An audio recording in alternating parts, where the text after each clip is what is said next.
Oshkosh Media is government programming on GovTV, community programming on Life TV, and community radio on Oshkosh FM 101.9. Welcome to the City Manager's Report. The City Manager's Report, a look at city updates and municipal news, and a preview of the next Oshkosh Common Council meeting agenda. Your hosts, Emily Springstrow of Oshkosh Media and City Manager Mark Rohloff.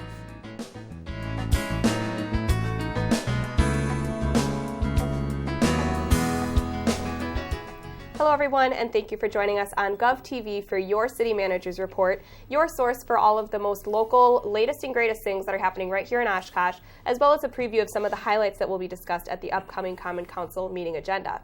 I'm your host, Emily Springstrow, joined as always by our City Manager, Mark Rohloff. Thanks for joining us today, Mark. Great to be here, Emily. Yeah, it's great to have you. We always have a lot to talk about on this show, so we're going to go ahead and dive into the hot topics for the first half today, and then we'll take a little break.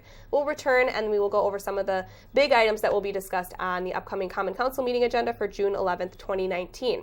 So, Mark, the first big thing that we want to talk about, and this is this is the talk of the town right now, is Lakeshore Park. And now we've got a public visioning meeting coming up on June 10th at 5:30, Oshkosh Convention Center, and we are in the thick of the planning for the master plan. Oh, we sure are. The buzz on social media is really great. Mm-hmm. So the fact that we're going to have a meeting on June 10th at the Convention Center, 5:30, there's all the details. It's a public visioning meeting, getting face-to-face public input. It's going to be the Advisory Parks Board that's holding the meeting, and we're going to have the results from our Polco survey. I think the numbers of the Polco survey is closed right now, but we had well over 400 participants in that, so thank you to everybody who participated in that. Mm-hmm. The survey results are going to be shared with the Parks Board, and then just analysis and just take a look at what limitations are. A lot of really neat ideas. I looked after I did my own Polco survey and took a look at it. A lot of great ideas, and I think it'll be the starting point for the Parks Board to say, okay, what possibilities exist there? What things can work together? What things are compatible? Maybe incompatible? Just getting it more down to what people would like to see, and I think it's going to be a wonderful process, and I can't wait to see what the results are. Definitely. And the public input doesn't end there after the Polco survey has ended either. There's a lot of meetings coming up. This is the public visioning meeting, so lots of input going to be shared by the public at this meeting as well. Yeah, subsequent meetings, it'll start to develop a little more. So I believe there's another meeting in early July, and that'll also be at the Parks Board meeting, but it also includes some of our other boards and commissions, because so many different boards are interested in this topic. And then it'll say, okay, here are a couple design options. What do you think about that? And then it'll be a little more specific, and each subsequent meeting will be a little more specific. So certainly stay tuned for all of the future meetings. But if you have a genuine interest in this, I encourage you to go and give as much input as possible. I think the earlier you get there, the more you can help shape it for the final result. For sure. So we encourage people to come out to this public visioning meeting. That is Monday, June 10th, 5:30 p.m. at the Oshkosh Convention Center. Oshkosh Media will be covering the meeting as well, so if you can't make it, you can always watch it on our GovTV channel or listen to it on Oshkosh FM 101.9 or on our website. And then for all things Lakeshore, there is a page that has been set up on the Oshkosh City website. Just go to Oshkosh ci.oshkosh.wi.us/Lakeshore Park for all things Lakeshore related during the master planning process. And there is also a link on the homepage for you to just click from City of Oshkosh homepage. So definitely looking forward to a great experience as we move forward with the Lakeshore Park, and wanting as much input as we can from the public. Certainly welcome it. Yes, so while we're talking about parks, we got a lot of updates. Summer is finally here. We're now in the month of June already, and we want to just make people aware of a few things that the Parks is up to. So first off being the Pollock Community Water Park opens on June 8th, 11:30 to 7:30 p.m. daily, and it's the big kickoff.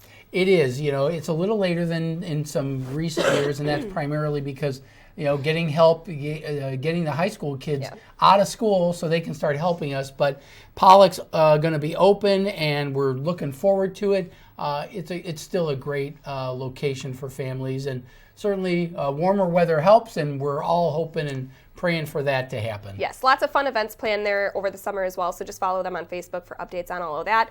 Another event that we want to plug here, and I know it's one of your favorite events, Mark, is over at South Park. What are we promoting here coming up on June 21st? Food Truck Friday. Yes. You gotta love Food Truck Friday. Love Food Truck Friday. Yeah, the only bad thing about it is you get so many people there, you gotta wait in line for a while, but it's opening up South Park and all the food truck vendors and just the community spirit that gets going there. It's really fun and exciting to go. Yes, and now that the South Park improvements have been done, it'll be a great way to enjoy the new paths and the new bridges and everything out there and the water. Oh, absolutely. Take a look at all, just everything that's there. If you haven't been there recently, absolutely go and visit. It's 5 to 9 p.m. There's live music and raffles, and of course, there's things to drink that you can purchase along with, now we're up to 15 food trucks. Really neat. It's very family oriented. I can't think of a better way to spend a Friday night in the summer. And it all benefits the Oshkosh Senior Center, and so it's all for a great cause. So come out to South Park. June 21st is the kickoff date. More information on Facebook. If you follow the Parks Department, you can get it all there. I think they might even have a list of the food trucks that are coming as well. So looking forward to Food Truck Friday. And then, of course, we want to talk about Menominee Park. A lot going on out in that area, Mark. So tell us a little bit about what's to be expected here in the coming weeks. Well, the recreation areas, the amusement areas are now open, everything that's open. But we want to let people know that, the train, if you're interested in jumping on the train, you got a few weeks before we're going to have to shut it down temporarily for the Hazel Street construction. So my best advice for people, the best tip is to take Irving Avenue to get to Menominee Park. It'll just be much easier whether you're going to the zoo or for a ball game or a soccer game or any of the amusement areas. Take Irving Street. Trust me, it'll work. And then around June 19th, the train's going to go out of service because some of the utility work we're doing associated with Hazel Street is going to disrupt the train traffic. So we're going to put it down. We'll keep you posted about when it reopens, but we have to do it for the street project. Yes, but the biggest thing that we want to say is Menominee Park is still open, the zoo is still open, so please do still come out and enjoy that this summer because it's such a great resource here in Oshkosh. The park is minimally impacted by the project, and if people do stay away, you're going to benefit from having a lot of open space to enjoy the park. So if you've never done much of Menominee Park because maybe you think it's too crowded, this is the summer to go visit Menominee Park. As long as you take Irving. Yeah, but take Irving. Trust me on that Yes. one. And then, as always, encourage you to check out the Parks Department's Facebook page. They will keep you in the loop on when the train is closing and reopening and all of that. So always a great resources to check out social media for anything parks because they've got a lot going on. So we're excited to bring all those updates to you, and I'm sure there will be more as the summer continues. Now, we also want to talk about the Oshkosh Public Library. They have just, they had a great event this past weekend called A Night on the Avenue, and they were unveiling their new historic tour app called the Vermont app. And so tell us a little bit about this exciting, first, the event that they had this weekend. It was really fun, Mark. Well, the event was really to highlight kind of the unveiling of the Washington Avenue Historic District. When you think of everything that's been going on there over the past couple of years, the YMCA's renovation, the Howard's renovation, the Washington building, as well as the Howard. Howard, yes. the Howard, yeah. The Howard. And along with the William Waters Plaza, William right? Waters yes. Plaza, thank you. That's actually what I was thinking of. That's the big one. So they now have created a Washington Avenue Historic Tour, and there is a website or an app called Vamonde, and it's VAMONDE. I downloaded it from the App Store, real quick, easy download. And what it does, it gives you a walking tour of the Washington Avenue District. And so the library partnered with Vermont to do this.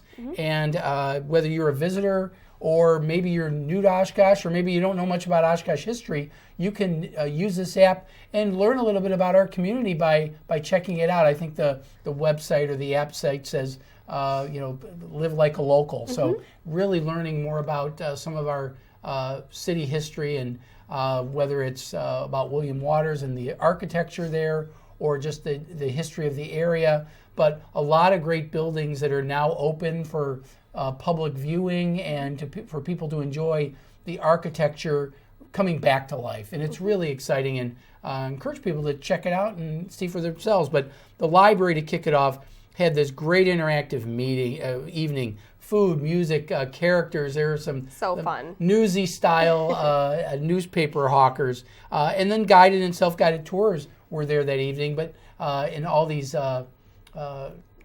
old vehicles, yeah, and just a lot of people in period dress and things like that. So a lot of celebration of our great history. Yeah, and it was a great way to kick off opening up the library to the William Waters Plaza area as well.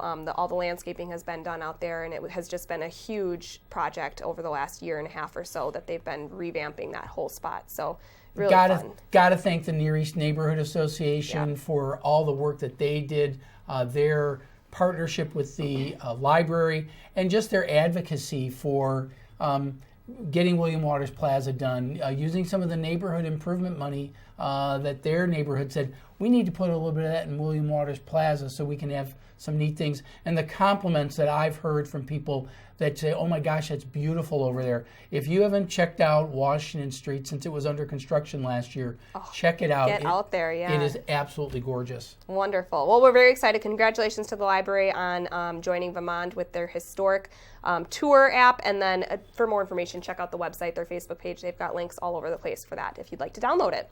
And then finally, we want to talk about a new thing that has been launched, and it's been a huge partnership with a lot of big organizations here in Oshkosh, and that is called Only Oshkosh. It's the Only Oshkosh campaign, and within the last week or so, they've launched their website and social media channels. This was a collaboration, and you mentioned some of our partners, the Oshkosh Area School District, the Community Foundation, Greater Oshkosh Economic Development Corporation, the city, and several other partners.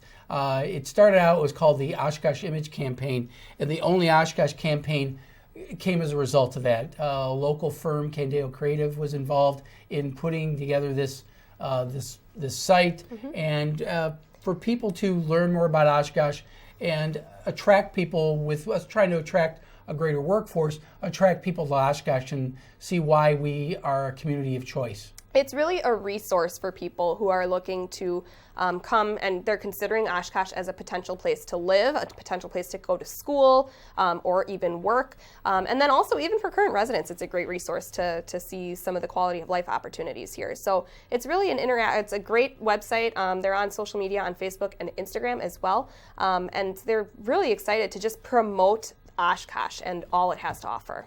And it's really, through this, then you can develop word of mouth. People say, oh, I heard this about Oshkosh, and where'd you hear about it? Only Oshkosh. And it's very upbeat, very positive about the community. And again, as people are looking to, if they're getting recruited for jobs here in Oshkosh, they can use that as a resource, and it'll help attract and retain talent to our area. And right now, that's a big deal. Big goal, and definitely excited to see what more they're going to be posting to the Only Oshkosh campaign. So now it's that time of the show where viewers have the opportunity to ask their city manager anything they want about things that are happening right here in Oshkosh. It's the question mark segment, so let's go ahead and take a look what the question is.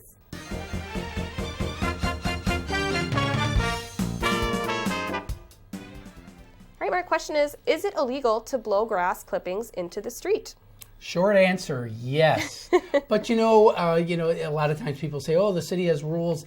If you set aside the legality issue, there are some real practical reasons why we don't allow people to blow grass into the street.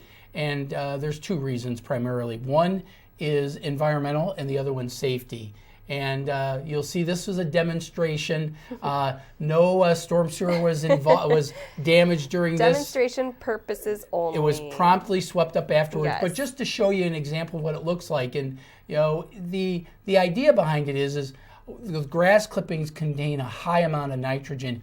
Once that gets into the storm sewer and gets out to the lake, that's what causes the algae blooms that you see. And so nobody likes those algae blooms. They're yucky, and will this completely solve the problem? I can't guarantee that, but we already have a high level of nitrogen and phosphorus in the lake. So the more nitrogen and phosphorus we can take out of the environment, and just all you got to do is blow or sweep it back into your grass, and you'll be fine. Yes. That's the environmental part. What was interestingly enough is in that same video, somebody just happened to ride by on a bicycle.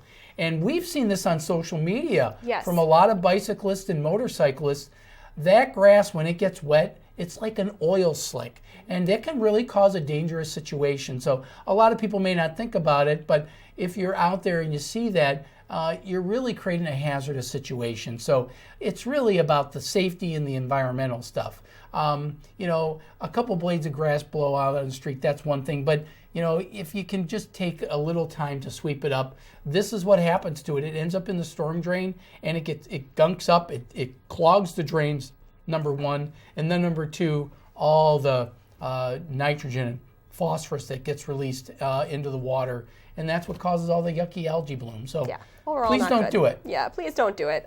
For more information, you can check out the city website on the rules on grass clippings and things like that. So great question. If you have a question for City Manager Mark Rohloff, send it to us and he will answer it on the next episode of City Manager's Report.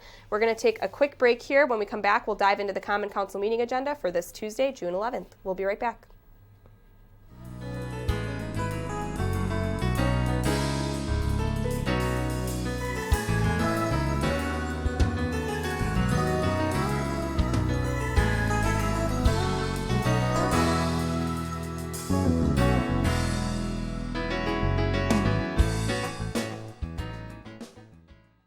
It is sad but true that for years, some people have been using storm drains to dispose of their wastes. Sanitary sewers take waste from bathrooms and kitchens and clean them up. But storm sewers do not treat or clean up anything passing through them. Everything that enters a storm drainage system is eventually discharged into a stream, river, lake, or bay in exactly the same form as it entered. One of the responsibilities of municipalities that operate storm sewer systems is to prevent what the EPA calls illicit discharges. Illicit discharges are any discharges of non-stormwater into or through the storm sewer. When illicit discharges enter surface waters, they can kill wildlife. They can suffocate plants and fish, destroy breeding and nesting areas. Never pour or dump anything down any storm drain.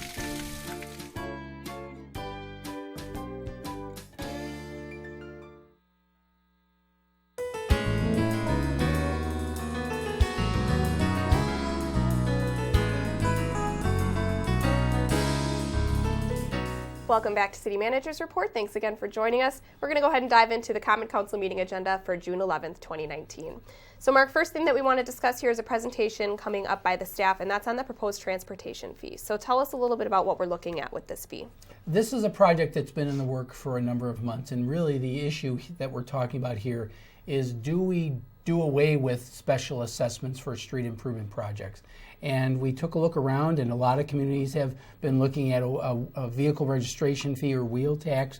And we looked at that, and after our long-range finance committee and council pretty much dismissed that, we took a look at what the city of Neenah was doing, and we put a little different spin on it. But it's a transportation fee that it's proposed at $4.50 per household.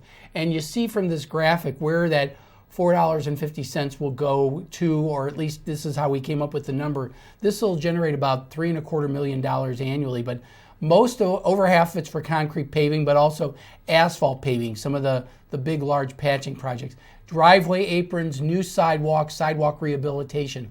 All those are the components of this proposed fee. Council has to take a look at ways in which such a fee could be developed. We're going to be making a presentation of the council, and if this is something that is along the lines of what they were looking for, and their primary goal, again, was about eliminating street special assessments, then we would come back at a later time with an ordinance to institute the fee and do away with special assessments. Okay, so what we're looking at here is removing the streets assessments. However, the utility may still stick around, right? Right. We're governed by different rules regarding utilities, but those are mostly about laterals. It's not replacement of water and sewer mains. You're already paying that with your monthly utility bill. Perfect. So more information to come at the meeting on this, and then we look forward to some direction from council on what the next step will be with that. So moving down, we've got our general obligation and stormwater bonds here. Tell us a little bit about what we're looking at, Mark. Our annual capital improvement program involves a great deal of borrowing for the large long-term projects, and so we have 3 items on the agenda. 2 are for general obligation, which means they're supported by tax dollars, property tax dollars primarily. bonds for long-term 20-year borrowing and notes for 10-year borrowing. Generally, bigger vehicles that have like a 15-year life go under the notes because we pay that over 10 years. And then our stormwater bonds are programs to do stormwater retention ponds, storm sewer, things like that. That's all incorporated into that. And we do the annual borrowing. Hopefully we'll get really great rates. We open bids on Tuesday and council awards it that evening.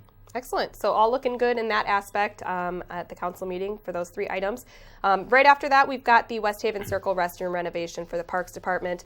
This is an ongoing goal at the Parks Department, is to be renovating their restrooms, right? Yes, our park master plan, really the residents said maintain what we have, and restrooms were identified as one of the biggest areas of concern. So we're making our rounds around the city and identifying the worst restrooms, the ones that are in most need of repair or replacement. And West Haven Circle restroom is the latest for this year. And we're going to continue to do that as we make our way around the city, improving our parks. Excellent. Moving down under consent agenda, Mark, we've got an approval for agreement for sale of Southwest Industrial Park land to 4Imprint Inc. In the amount of about $285,880. So tell us what we're looking at with this sale. We are so excited that a local company, 4Imprint, is doing so well. They've had 2 expansions to their site already, and they're basically built out. Mm-hmm. So they want to acquire an adjacent piece of land adjacent to their existing property that they fill orders and do all the engraving and monogramming over on Atlas Drive. So they're buying another, I believe it's 12 plus acres from the city, so they can keep expanding. So look for more and greater things coming from 4Imprint. We're happy to have them here in Oshkosh. Positive thing here on the agenda. Looking forward to talking about that. And then right after, we've got 3 items. These are all relating to the construction of the Lakeshore River Walk and some of the things that go along with it. Now, this is exciting to see. We've been talking about Lakeshore Park, and now this is the Lakeshore River Walk. So kind of walk us through what we're looking at on the agenda here. This was the first phase of development of Lakeshore Park, and everybody knew that a river walk was necessary. So what you see here in the purple is the first phase of the river walk. It's going from I-41 eastward over to Pinocqua Street, and that's going to get done this year. We got some decent bids on it, and a lot of people may not recall, we have 2 huge funding sources that cover most of this project.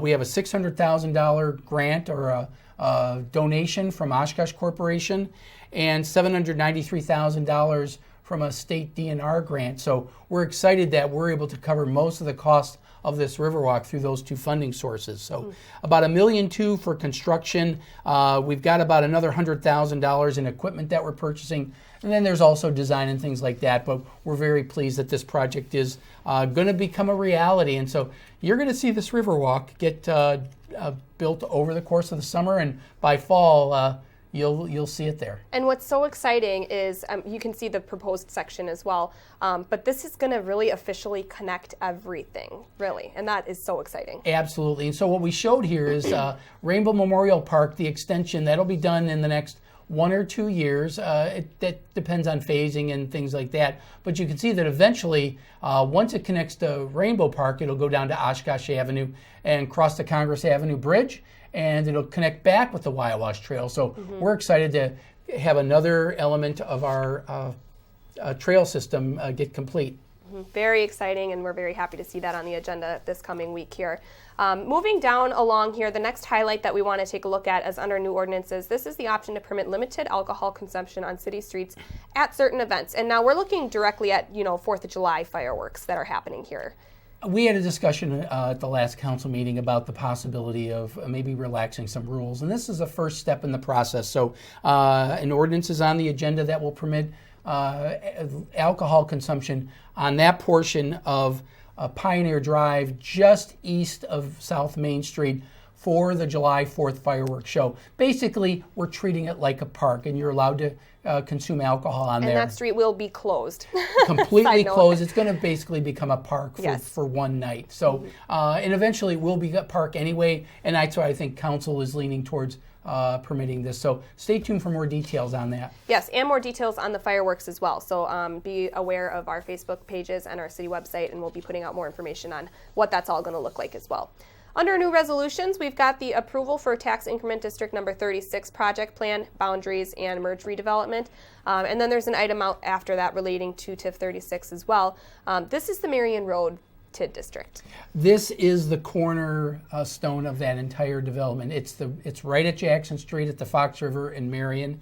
You can see the graphic here where we've got some development to the west there that's been going on for several years, but Merge is an Iowa-based developer, and they're proposing to put some mixed use right there along the river. Little residential, little office, little retail. Real excited about this, and what this helps them address are some of the environmental remediation that they need to do, and so we're excited to work with them on that. In subsequent meetings, you'll see a formal development agreement, but what this does is this sets aside some in the incremental tax dollars, the tax dollars that they will generate as a result of this, and some of it will go back to reimburse them for costs that they incurred that we did not have to incur. So that essentially reimburses them for costs that otherwise we would be paying for. So we're happy to do that and really stimulate development in this area, and we're excited that we're going to see something right there at Jackson Street and the river. It's a great area, and so we're really excited to see that, and very happy that we're going to be discussing this at the council meeting on Tuesday.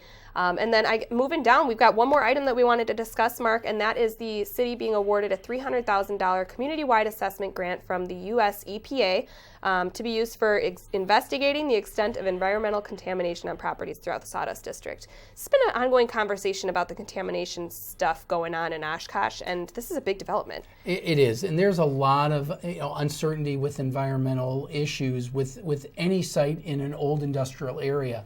And potential developers or redevelopers are often wanting to know if the site has a clean bill of health, because they can't get loans and then they can't develop, and it just makes it more expensive. So we have to do what are known as Phase 1 and Phase 2 environmental reviews. And the EPA recognizes that some areas need a little more help, and so they have a program designed to give grants to local units of government to help facilitate getting this type of review done. And $300,000 will go very quickly, I hate to say, but these are costs that our taxpayers would have to incur were it not for these grants. And so this will help reduce development costs. And we've bought 2 properties in that area in the past year, the old rec lanes, and then also the part of the Decades property, which was adjacent to the Pioneer but not on Pioneer Island. Mm-hmm. We're going to use that to do environmental review to just find out what's there, and if by doing this assessment work we can determine if any cleanup's necessary, or at least tell somebody this is what needs to get done in order for you to be able to develop. Mm-hmm. And we're very happy that we're able to get this grant to get that done. So something that's hugely important in any redevelopment project, especially in the Sawdust District where a lot of that industrial stuff had been going on in the past. The biggest hurdle to getting development done is oftentimes uncertainty, because then that means unknown costs. Right. This will help people know what those costs are. It won't necessarily solve that problem, but they'll know what it is, and then they can factor that into their project budget to see if it makes it worthwhile to them, and then we can work with them to make it happen. We're going to get something there eventually. This will help facilitate getting it done. Exactly. Big news, big EPA grant. $300,000 is not bad, although it will go quick, like you said. So a lot of work to be done. We've had a great year with getting grants. When you think about the Riverwalk and our transload facility in this, we're real excited about the progress we've made in getting grants. We're always looking for them. Wonderful. Well, that's going to do it for this episode here. A lot of positive stuff coming up on the agenda. So thank you for giving us a little bit of a preview of what we can expect on Tuesday, June 11th, Mark. And of course, thanks for joining us today for the show. Always a pleasure. Once again, the Common Council meeting is this Tuesday, June 11th at 6 p.m. You can watch it live on GovTV and on our website, oshkoshmedia.org, or you can listen to it on Oshkosh FM, which is also online, and on the TuneIn Radio app for mobile devices. Make sure you like Oshkosh Media on Facebook, follow us on Twitter for all of your community and government programming and updates, or go ahead and check out our YouTube channel for government meeting replays and past episodes of your favorite programs. And as always, don't forget, if you have a question for City Manager Mark Rohloff, send it to us on Twitter, post it to our Facebook wall, or email it to us, and we'll answer it on the next episode of City Manager's Report. So once again, thank you for joining us on CMR, and we'll see you next time.